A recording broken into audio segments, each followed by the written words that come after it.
Buenas noches a todos y bienvenidos.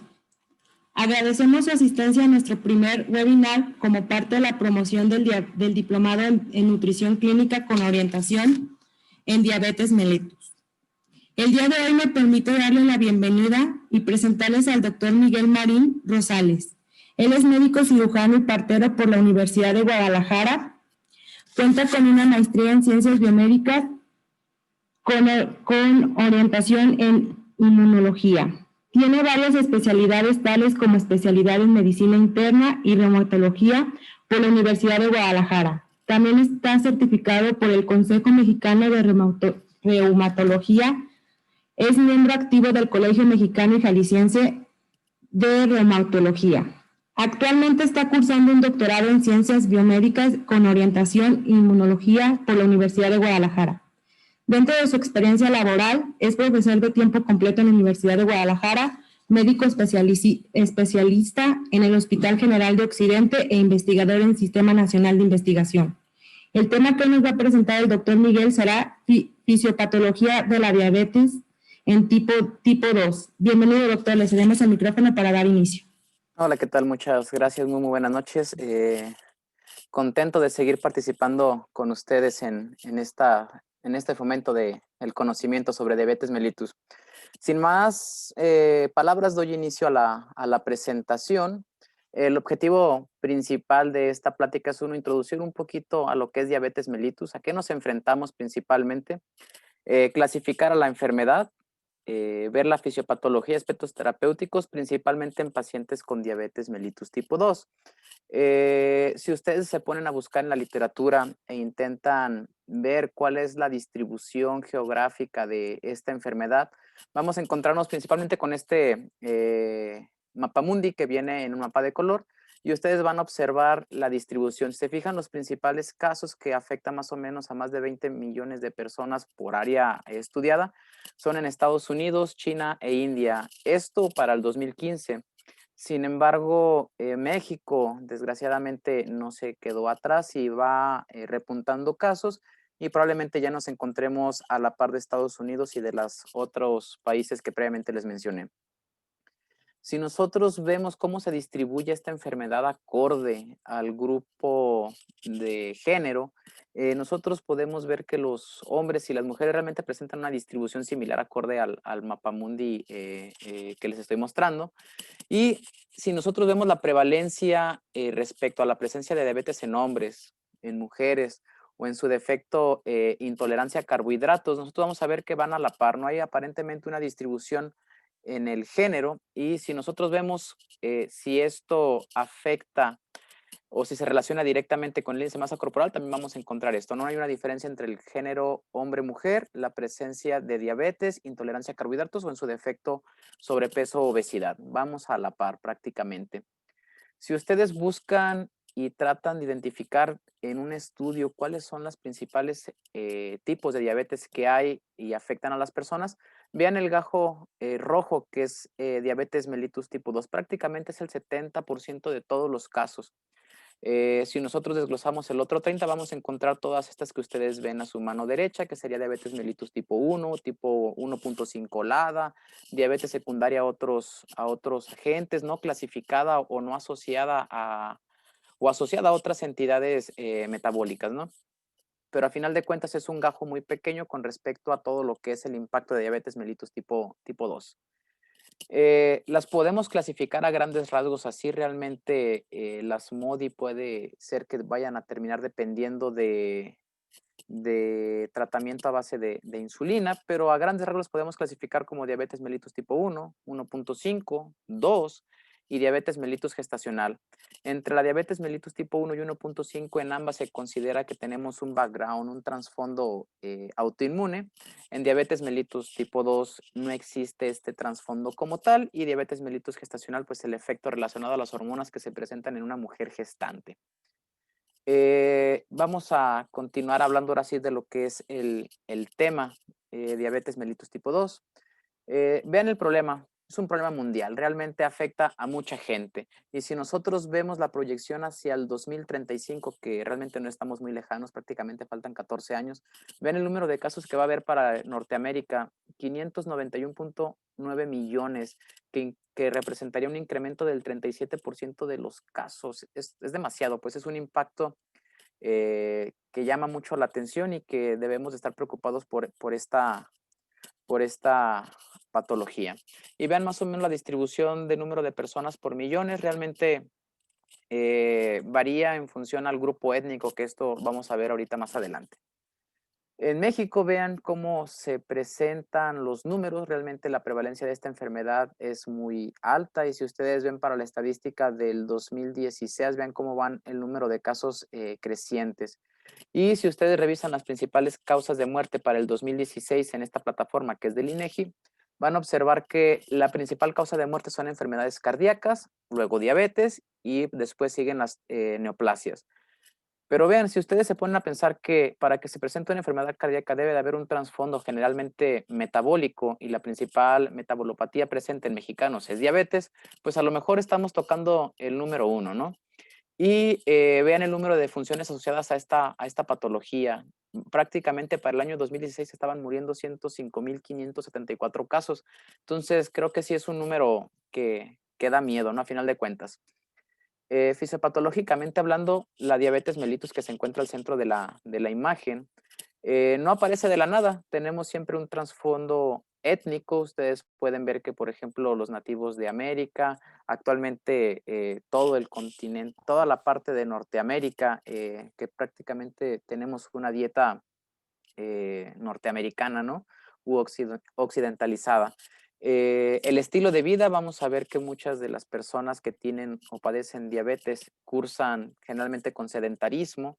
El sedentarismo directamente se va a relacionar con sobrepeso, obesidad, factores exógenos, personas que estén tomando medicamentos que favorezcan la inhibición de la insulina o la producción de glucosa a nivel hepático, pues son factores exógenos que también intervienen y siempre el trasfondo genético que está presente en todos los pacientes, ¿no? No hay un solo gen que diga qué persona va a tener diabetes, pero si ustedes buscan, por ejemplo, diabetes mellitus tipo 1, que realmente tiene un componente genético un poco más importante por la disregulación inmune, más o menos en gemelos monocigóticos, el 30% de estos gemelos va a tener diabetes, el otro gemelo no puede ser que no la tenga, ¿no? Entonces, no es un solo gen, son múltiples genes, más de 50, más de 100 pudiesen ser, y de ahí que encontremos, no que hagamos una prueba genética nos representaría que nosotros desarrollamos la enfermedad, ¿no? Se ocupa todos los integrantes de este diagrama de Behn-Euler que les estoy mostrando para desarrollar esta enfermedad. Fisiopatológicamente, si nosotros nos ponemos a pensar o a buscar qué es lo que sucede, bueno, tendríamos diferentes órganos que están directamente involucrados con la fisiopatología de la hiperglucemia y obviamente después presentar la entidad o al diagnóstico de esta, ¿no? Y la primera es que tengamos una carga menor de células beta que producen la insulina. Entonces, si disminuimos la cantidad de insulina producida por las células beta, pues tendríamos hiperglucemia. La otra es que tengamos células alfa, que son las encargadas de secretar glucagón, y esta hormona contrarregula a la propia insulina y se traduce también al fenómeno hiperglucémico.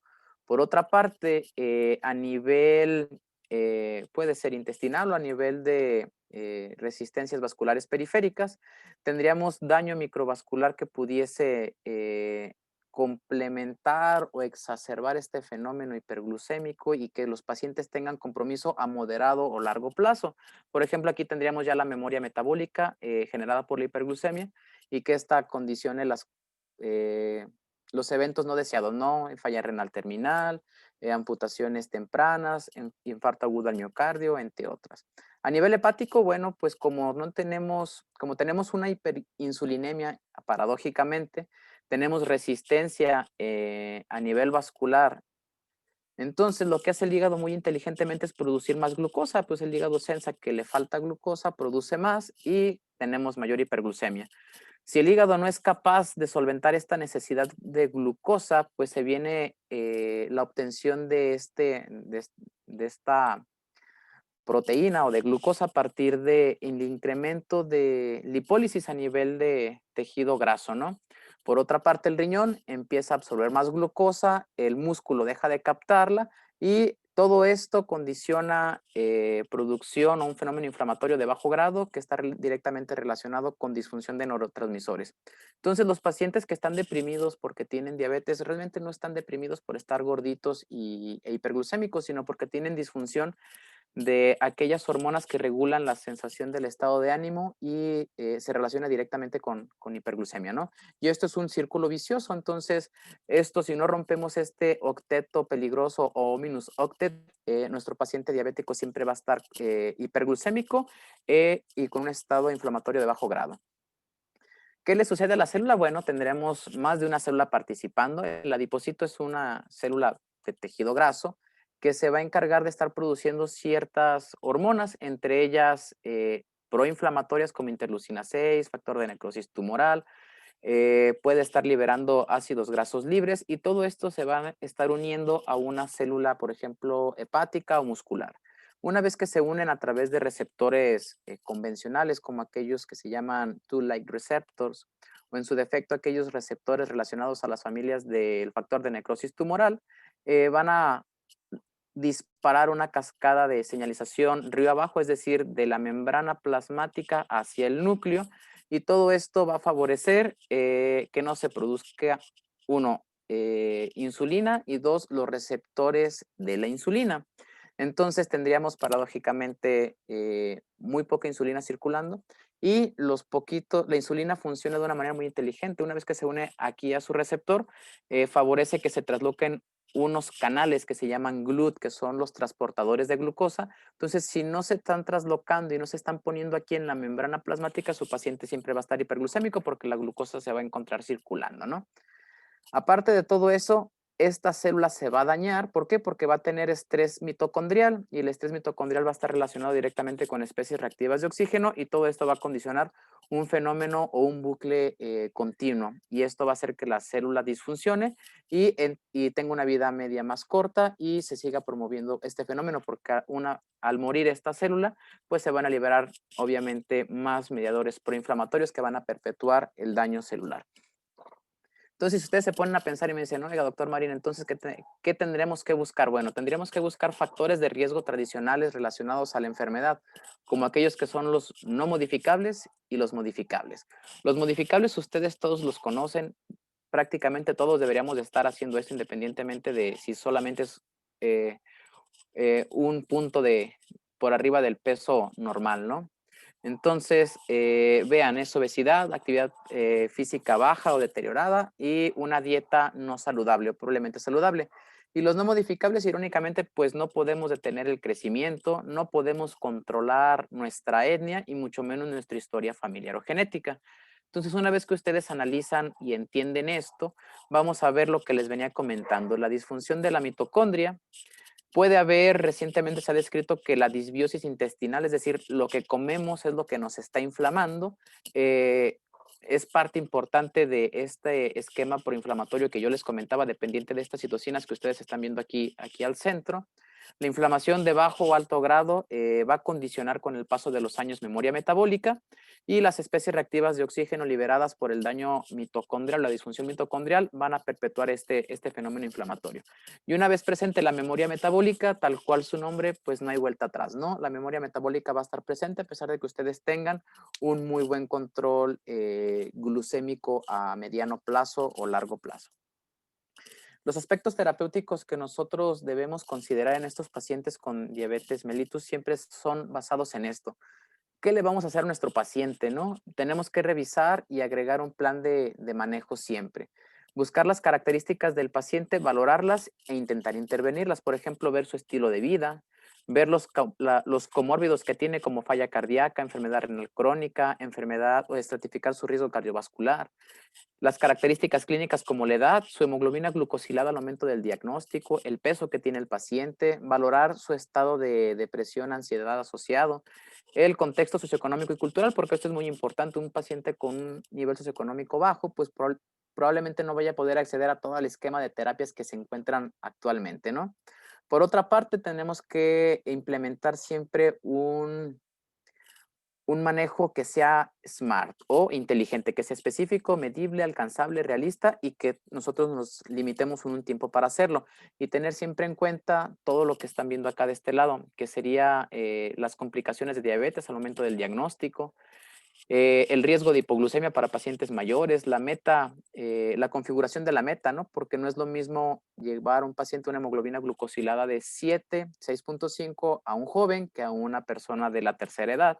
El plan terapéutico, cómo tiene que estar fundamentado, que básicamente ustedes pueden ver que un esquema a base de medicamentos no va a modificar su hemoglobina glucosilada por allá de 1.5%. Entonces, lo que más baja la glucosa en nuestros pacientes siempre es el estilo de vida, que se ponga a caminar, tal cual como comenta el IMSS, muévete, ¿no? Si no se mueve, su paciente nunca va a mejorar. Y van a decir que son o nutriólogos o médicos malos porque no le logramos sus metas. Si ustedes revisan la guía de Diabetes Care 2020-2021, realmente no hay muchos cambios. Ustedes van a tener que ver siempre cuál es la piedra angular de su tratamiento y tal cual está aquí en la parte superior de la imagen es metformina. La metformina es el medicamento más barato, más accesible, con mejores efectos benéficos para el paciente y se lo tienen que poner siempre a cualquier sujeto que tenga diabetes, teniendo en cuenta que pues no haya una reacción alérgica al medicamento, ¿no? Que no haya tolerancia a este. Y antes se creía que todos tenían esto y luego teníamos que ir escalonando uno u otro fármaco, perdón. Actualmente no, lo que tenemos que hacer es ver nuestro riesgo cardiovascular o si nuestro paciente padece o no de enfermedad renal crónica. Si tenemos estas dos entidades, tendríamos que optar por alguno de los medicamentos que se encuentran encasillados, como serían los agonistas de receptor GLP-1 o en su defecto inhibidores de CGLT2, que ahorita se los voy a mencionar brevemente.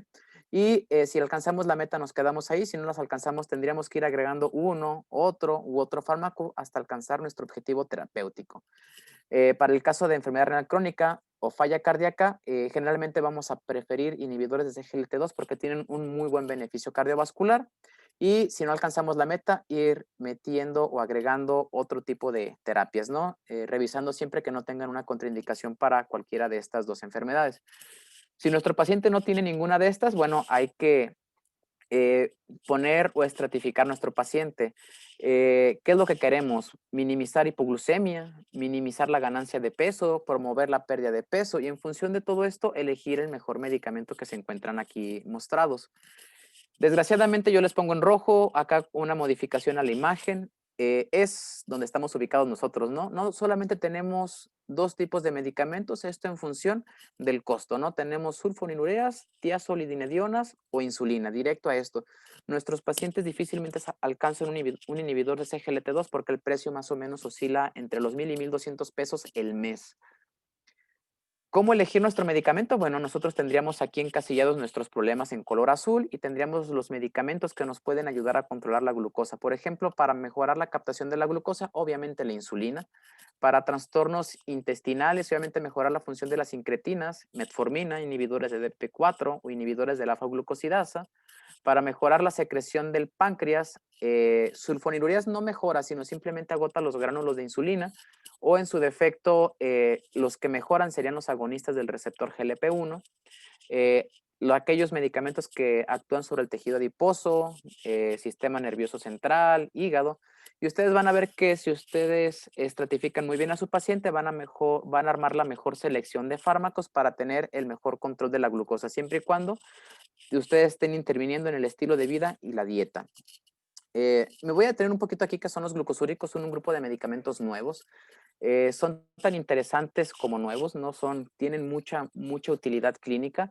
Y ustedes si revisan cómo está conformado un riñón y analizamos la estructura fundamental que es el glomérulo y los túbulos, en el túbulo contorneado proximal vamos a encontrar estos receptores o transportadores de glucosa, SGLT1 y SGLT2, principalmente estos que se encargan, estos últimos que se encargan de regular el flujo de glucosa entre un 80 y un 90%.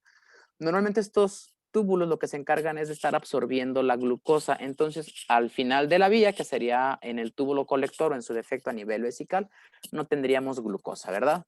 Entonces, ¿qué es lo que hacen estos intercambiadores iónicos? Lo único que hacen es sacar glucosa y meter sodio. Es su único trabajo principalmente. Obviamente, esto es a expensas de energía. Entonces, los pacientes que son tratados o candidatos a un inhibidor CGLT2, vean lo que van a hacer. Al momento de estar favoreciendo la glucosuria por inhibir este canal, pues la glucosa va a pasar libre y va a ser un fenómeno encontrado normalmente, incluso mayor que en aquellos pacientes que tienen diabetes. Entonces, esto va a condicionar que baje la presión dentro del glomérulo y que se normalice la tasa de filtración a mediano o largo plazo. Entonces, si nosotros sumamos estos efectos a lo que vamos a ver a nivel sistémico, que sería que baje la glucosa, que baje el volumen plasmático, la presión arterial, disminuye la rigidez de las arterias. Entonces, todo esto mejora los eventos o números de eventos cardiovasculares y disminuye la probabilidad de que un paciente tenga falla cardíaca aguda o se descompense.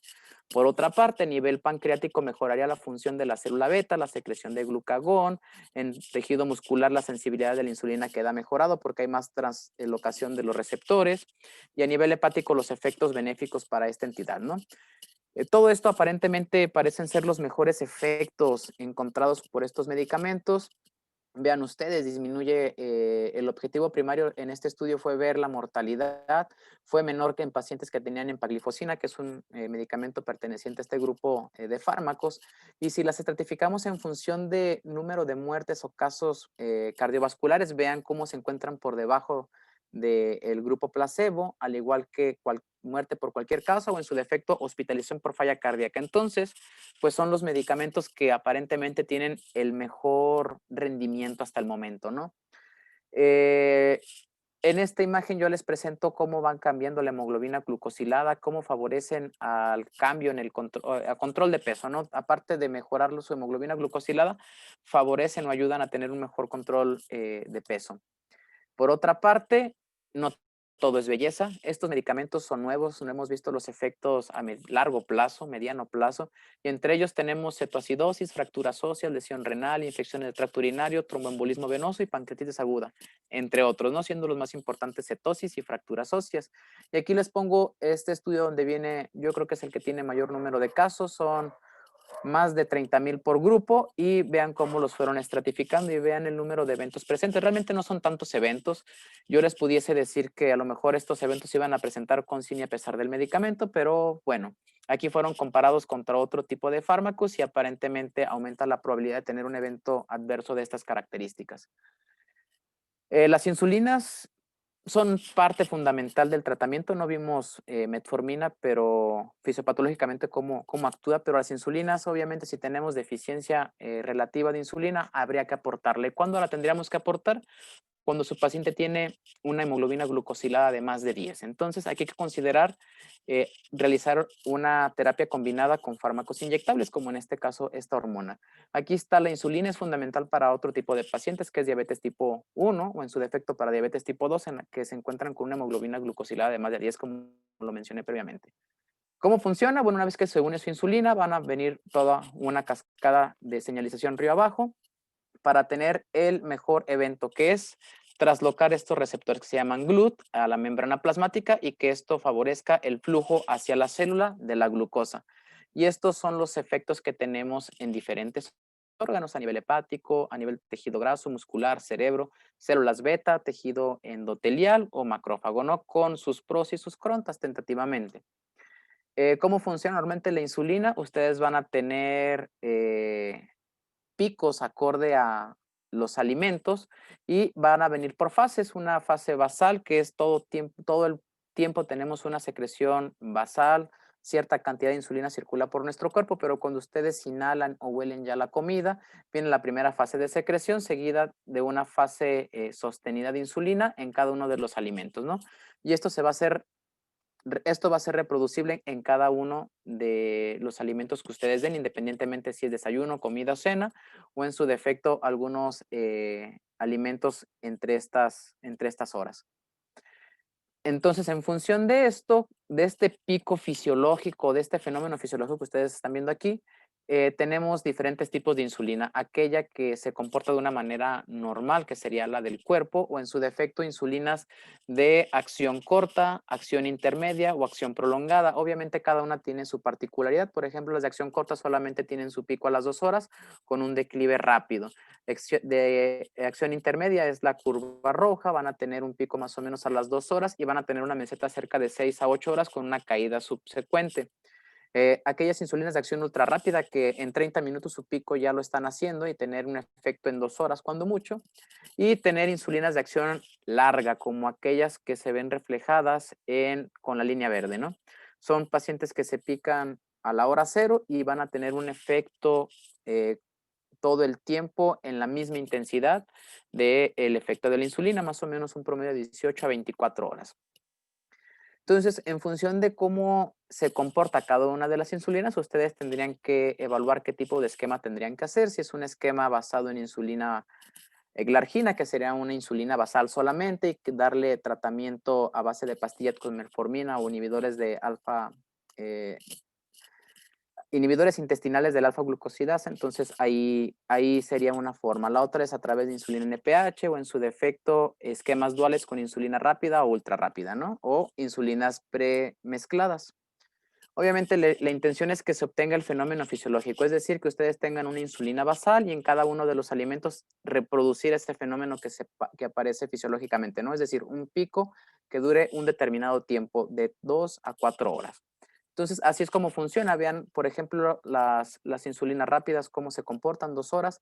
Y vean, arriba tenemos incluso tasas de infusión. Hay medicamentos o perfusores que se ponen subcutáneamente y el paciente siempre está recibiendo su dosis de insulina y esto es programado. ¿Cuáles serían nuestros objetivos? Generalmente es la hemoglobina glucosilada a 7.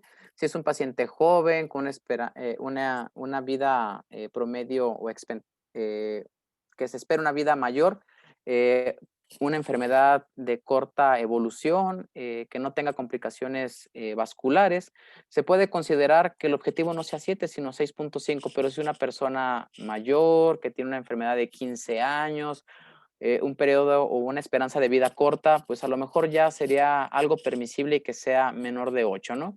Y siempre el efecto adverso de cualquier fármaco que ustedes utilicen podría ser la hipoglucemia, la podemos clasificar por niveles, glucosa menos de 70, es una glucosa leve, no hay ningún problema, el paciente probablemente no esté ni siquiera sintomático, pero un paciente con glucosa grado 2 o grado 3 pues va a requerir incluso hospitalización, ¿no? Y la meta ideal sería medir la hemoglobina glucosilada al menos 2 veces por año si el paciente cumple meta. Si no, pues exactamente la vida media del eritrocito, 3 meses para estar haciendo ajustes terapéuticos. Esta sería mi última diapositiva. Quedo abierto a preguntas.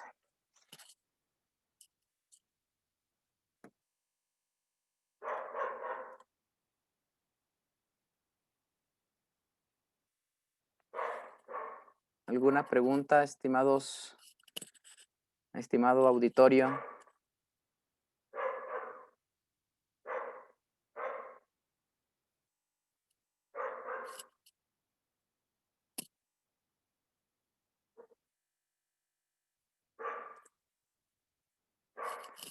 Bueno, ¿sí me escuchan?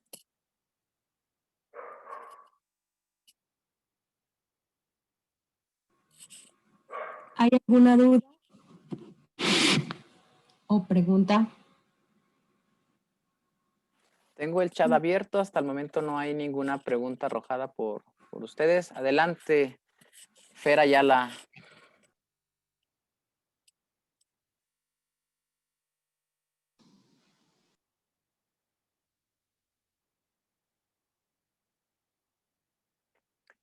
No se escucha, no sé si está pausado tu micrófono. Hola, buenas noches. Hola, ¿qué tal? Buenas noches.